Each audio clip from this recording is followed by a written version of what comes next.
Hey everybody, think we can get started right about now. I guess I'll start by giving a very brief introduction on myself. My name's Alex Matthews.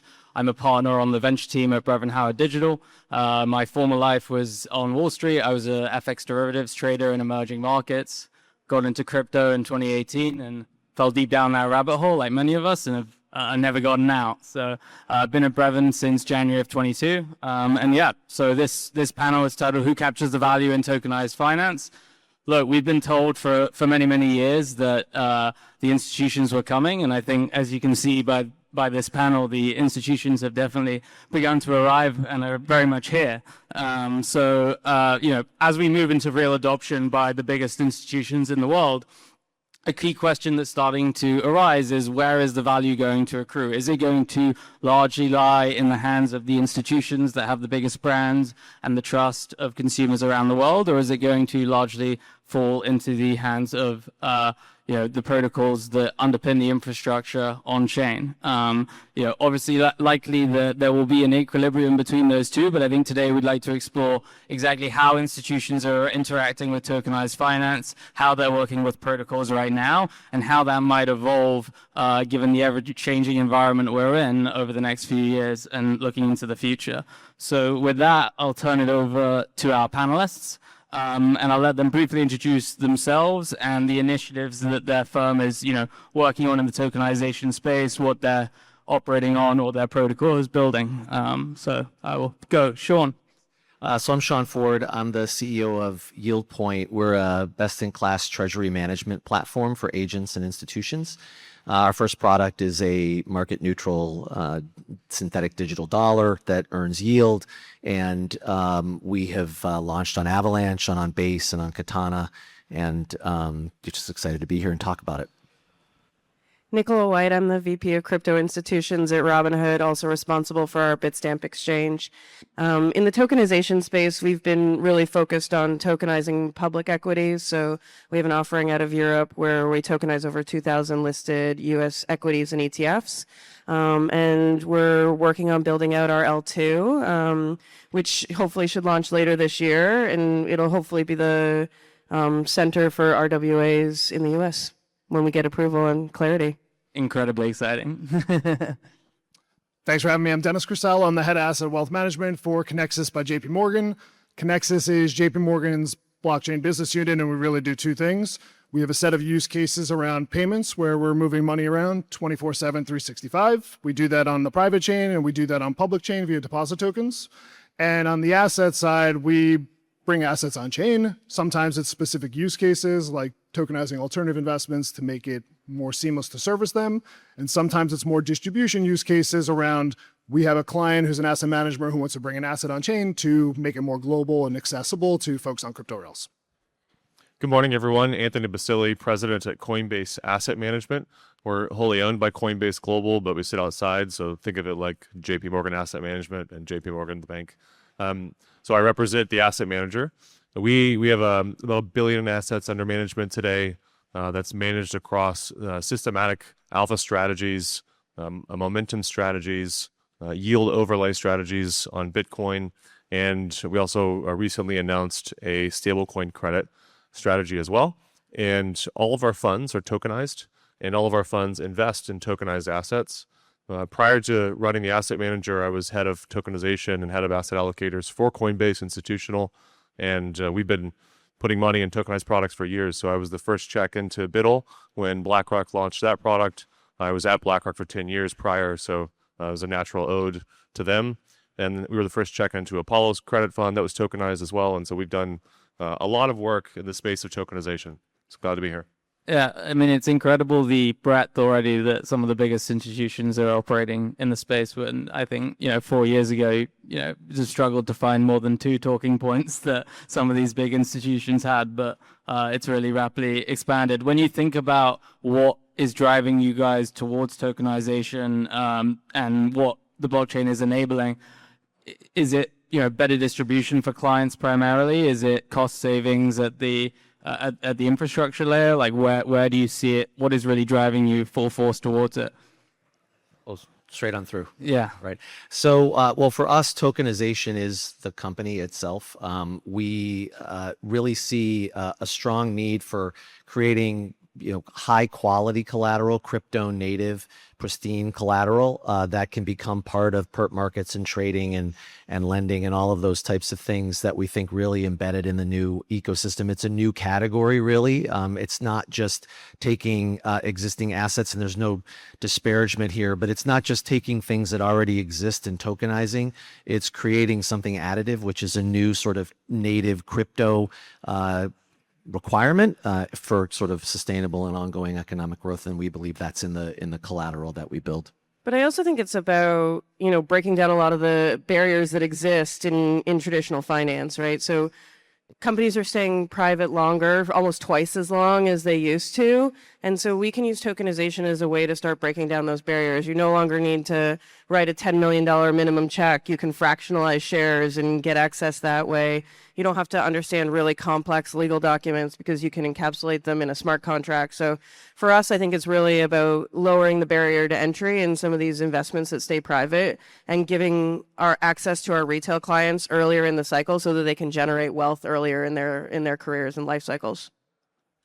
Yeah, I would agree with that. I mean, we look at bringing assets on public chain primarily as a distribution exercise.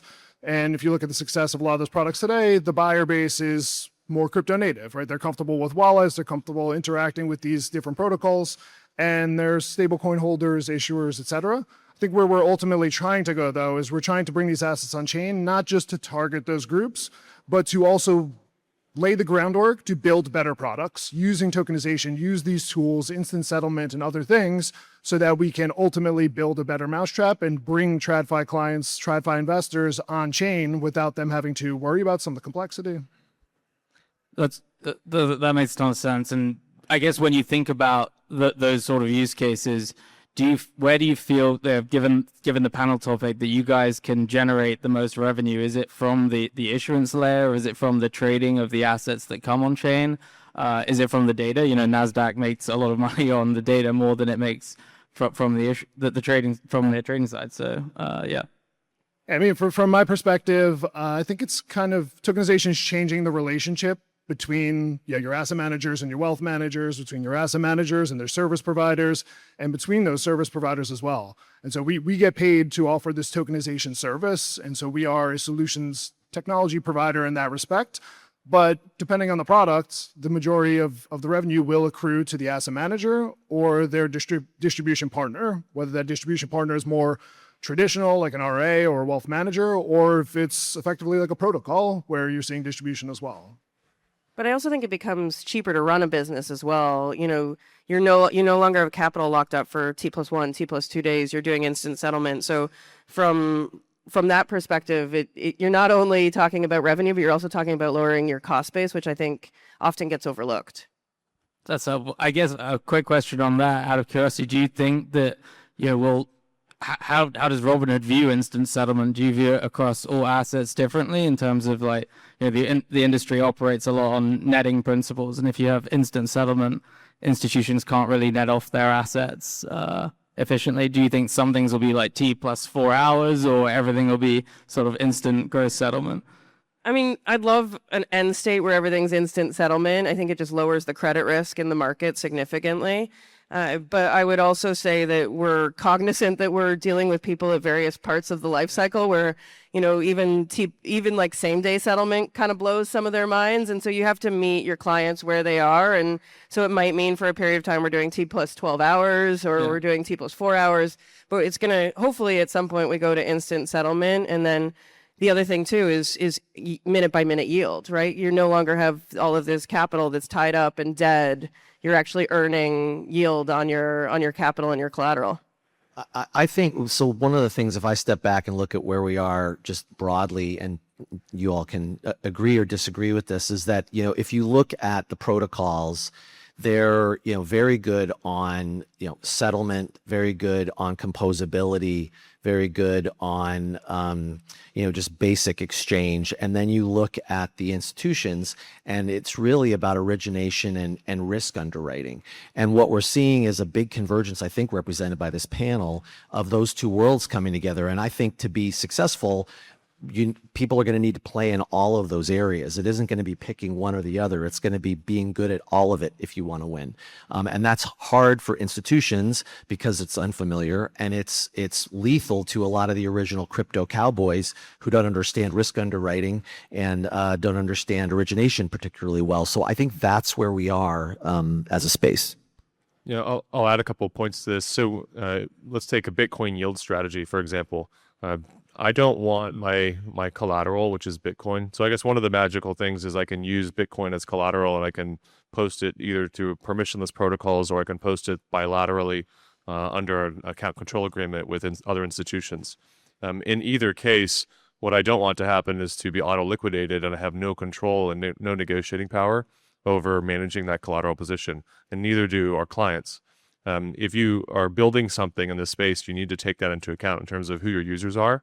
And so when we think about tokenization, the big use case today is being able to take a money market fund or even our stablecoin credit fund, for example, and people are holding that underlying asset to generate yields. They trust that we're going to underwrite and originate appropriately, but they want to do something unique with the wrapper.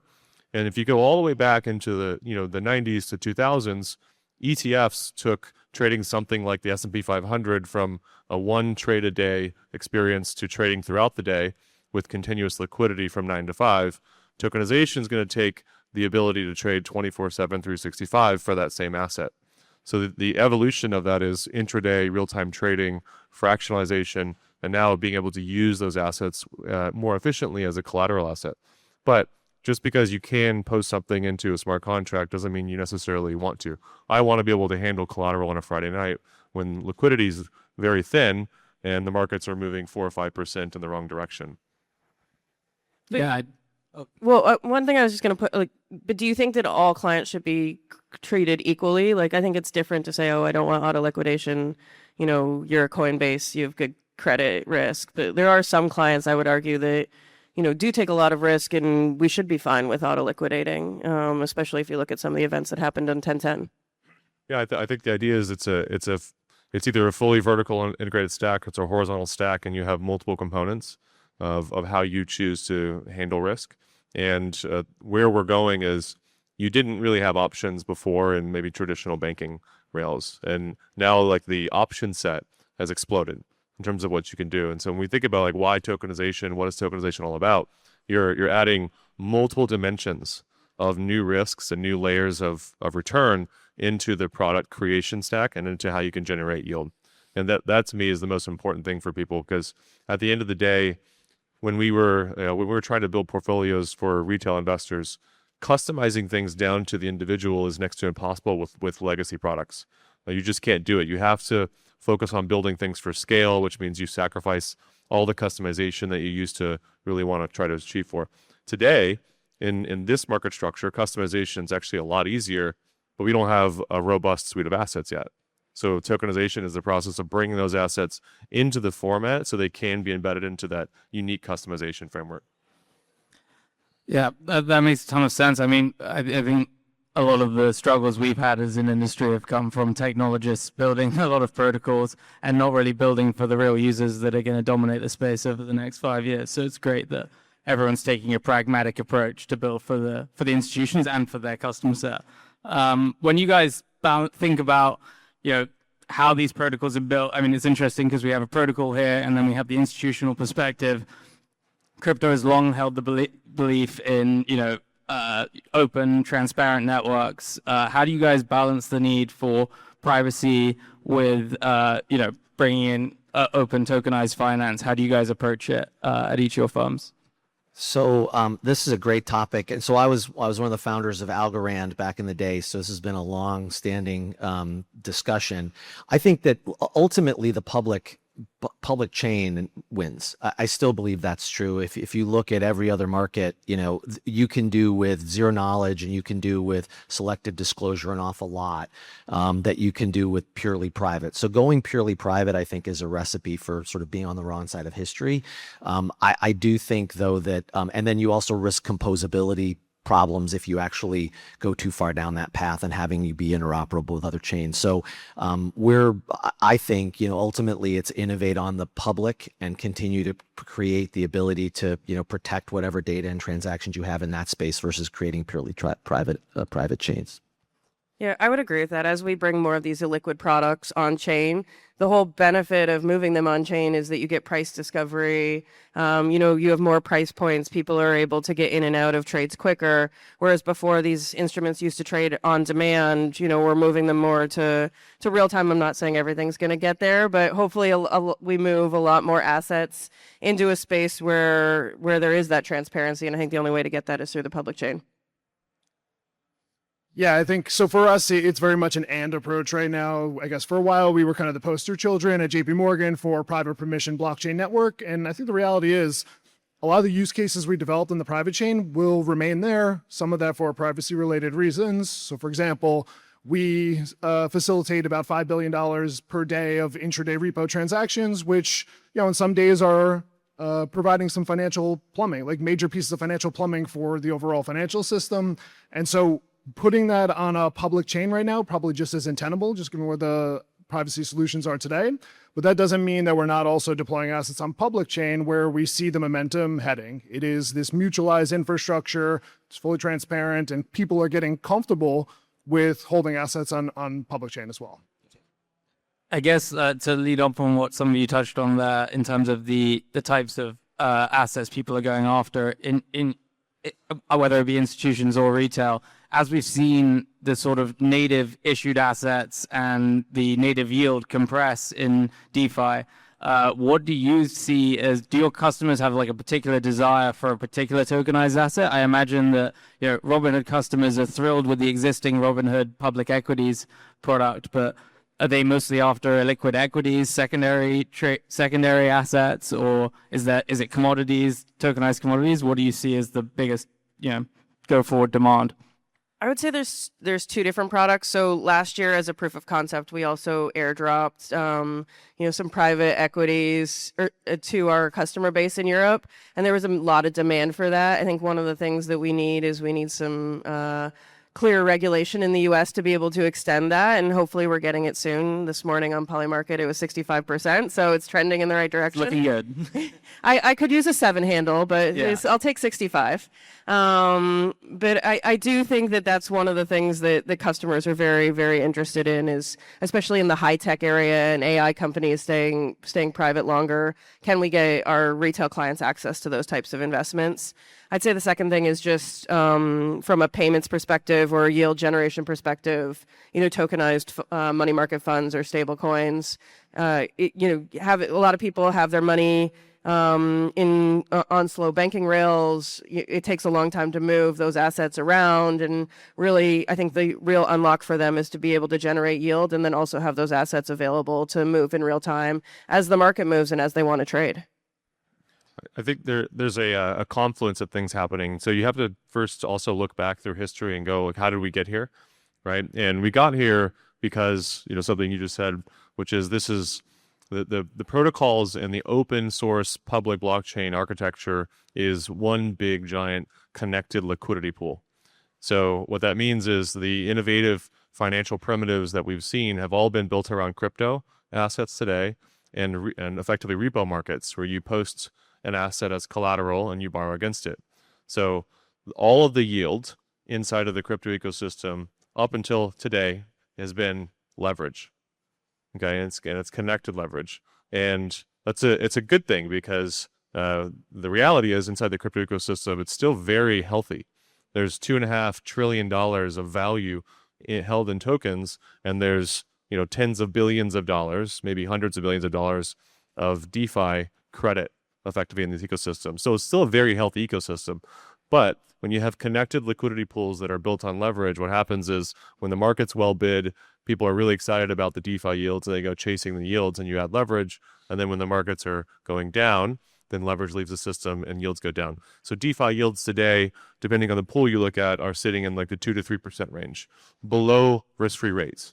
And so for people looking at DeFi yields today and looking at DeFi yield-based strategies, when you underwrite that, you say, I'm not getting paid for the amount of risk that I'm taking because there's technology risk, there's security risks. I'm on chain. I'm not private, right? So there's a lot of things that go into that.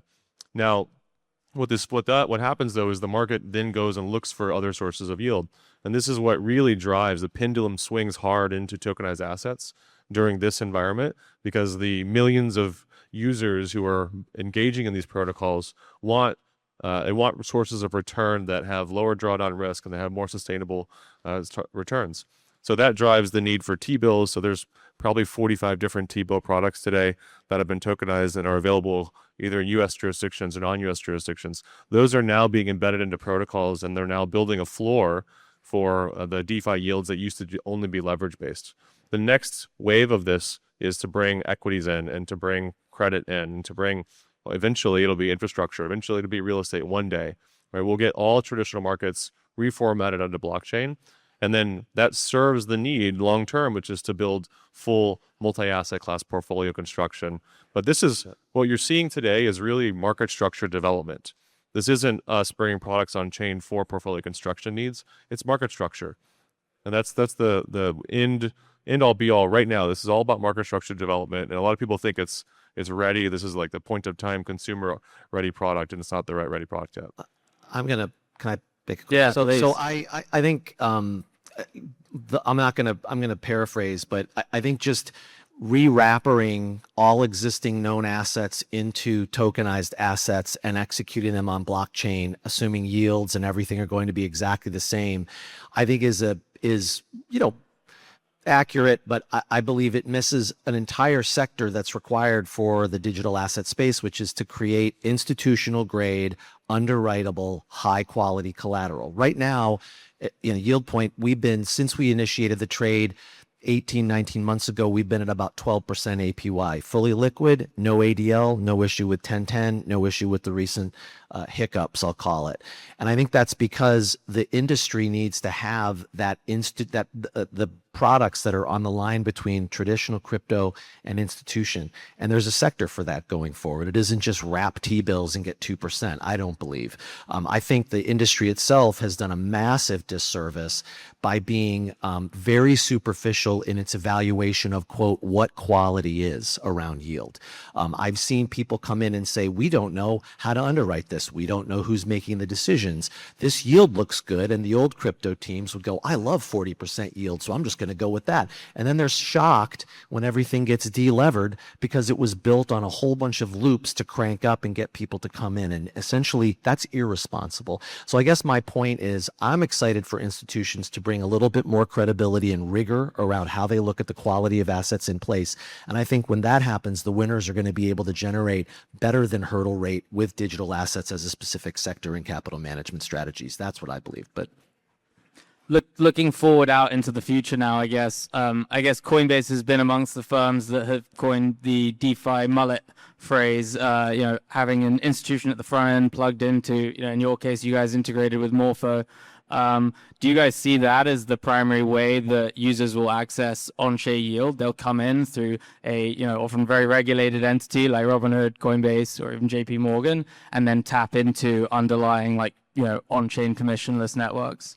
Or will the wallet become the primary use case? I think billions of venture dollars has gone towards investing behind the Web3 wallet, and under the premise that maybe that will be the primary avenue that a user accesses tokenized finance. So I'll just share a story. So 2020, all the banks were closed. Sorry, you guys are still good. So the banks were closed. I needed to buy a house. I had twins, and so we had to expand our footprint in terms of family living. And I needed to close in the house. And you remember, like right before the market moved, I was like, I gotta go fast. So the only thing I could do at the time was to get cash. Was to post my Bitcoin into a DeFi protocol and borrow USDC against it, move it off into my Coinbase account, and then move it to my bank. Okay, and I did that on a Sunday night with 3 clicks of a button. Okay, so I had at my fingertips real-time financial services that served me as a digital asset holder. I was holding something that had value, and the market said we'll lend against that asset, and I didn't need to go do an underwriting or anything else. So that's an amazing experience that changes the way that you think about financial services. When you can get access to financial services at your fingertips real time seamlessly, and it solves your problem, it makes you really appreciate it. Now, the average user is not going to do that. So that was 6 years ago. Today, if you're a Coinbase customer, you can open your wallet, and if you have Bitcoin, you can borrow dollars USDC against your Bitcoin with 2 clicks of a button. So we've reduced it from 6 clicks to 2 clicks, and you don't need to go and do something on a DeFi primitive at the time. So we're moving closer to that direction. The next phase of this is, I'm not going to say Coinbase is offering this today, but it wouldn't be crazy for you to expect you to be able to get your mortgage underwritten with your Bitcoin already in your account from an institution who has all of the infrastructure and licenses and protections around that to deliver that service for you. And that experience can be done in real time today. So I do think that the protocols, they continue to remain permissionless and open source. Anyone can go access them, but the integration of them into your Web 2 traditional cell phone applications is the future, where you're going to have financial services built into the app that you spend the most time in. I guess to jump off that, Sean, does that open up a whole new sort of go-to-market distribution channel rather than having to target users directly in the way that protocols have in the past, maybe Twitter campaigns and such? You can now sell to fintechs that yield. Absolutely. I think that, Coinbase and Fidelity, I think, really get it. Robinhood, I think, does as well, is that wallets are eating distribution's lunch. Like, if you don't have a good wallet interface, you're literally going to find out that you rented your UX to someone with someone who has a balance sheet, and that's not what you want. I think for us, certainly, plugging in and offering strategies with Coinbase, Robinhood, whatever it is, you're going to give access to retail in a responsible way, yield and yield products that they can't get otherwise. And it's not just going to be institutions coming in and knocking on your door to put big amounts of capital in. But I think you have to have products that cater to people regardless of their crypto knowledge, right? So, we have a wallet product. It's definitely more for our more sophisticated crypto users. And then we have a custodial product where, for people that don't want to figure out how to keep their own keys or how to use a wallet, we'll really break that down for them so that they don't have to worry about it. And I think it's showing, you mentioned UX, UI, some of these concepts and some of these products are very complicated behind the scenes, but it's abstracting that away such that, as a retail user, you don't need to know that. You can go in and find the information if you want it. So I think disclosures are really important. But, the UI UX and making sure that that's easy to use and easy to trade in seconds, as opposed to having to break down multiple steps, is really important. And we see it in our user stats, right? In Q1, 50% of our users were self-professed first-time investors. And so that's really where, we're bringing people into the ecosystem, and hopefully we get more people in as we get closer to having a regulated path in the U.S. Yeah. The other thing, too, I'll mention is, I talked about this earlier, is building customized portfolios for investors. And this has always been the holy grail. And so if you go open your Fidelity account today or your Schwab account, it used to be you'd get your 60-40 allocation, or you'd buy individual ETFs, and you kind of build and construct your own portfolio across asset classes. And now what a lot of people find is there's model portfolios. And so the model portfolio, and there's different flavors of model portfolios, and they have alternatives, and they have commodities, and they have new assets in that model portfolio. And those model portfolios typically use, packaged ETFs. Is the big name of the game now too. And so you're still using blunt instruments. And the next wave is, if you, again, open your Coinbase wallet, you can trade equities, you can trade crypto, you can trade predictions, you can trade futures, you can trade perpetuals, and all of it's integrated into one single account with one experience. So you're not having to go use big, bulky products that someone else designed, and you're not having to go look across multiple platforms. All of those different verticals, and they're each securities or commodities, they fall under different regulatory regimes, or it's DeFi, which doesn't fall under a regulatory regime today. You're integrating all those different assets into one single account. That's the holy grail for delivering customized financial services and portfolio outcomes for investors. In terms of the risks that you guys are exposing your users to as you come on chain, when you see Kelp DAO, Layer 0, some of the stuff we've seen over the past few weeks, how do institutions think of the compositional risk you're undertaking when you do integrate into this? How much is that limiting your ability to adopt the technology, or is most of the limitation coming from the regulatory side?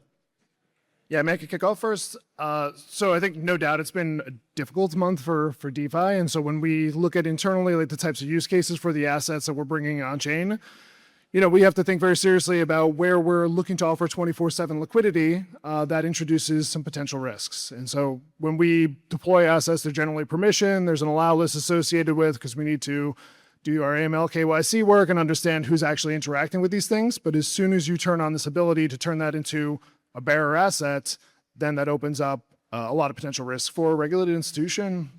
Gotcha. And I've seen we're running out of time, so I guess maybe just to wrap up very quickly, looking 5 to 10 years out, which of these feels most likely? A protocol-dominant, open, free world where value accrues primarily to open networks?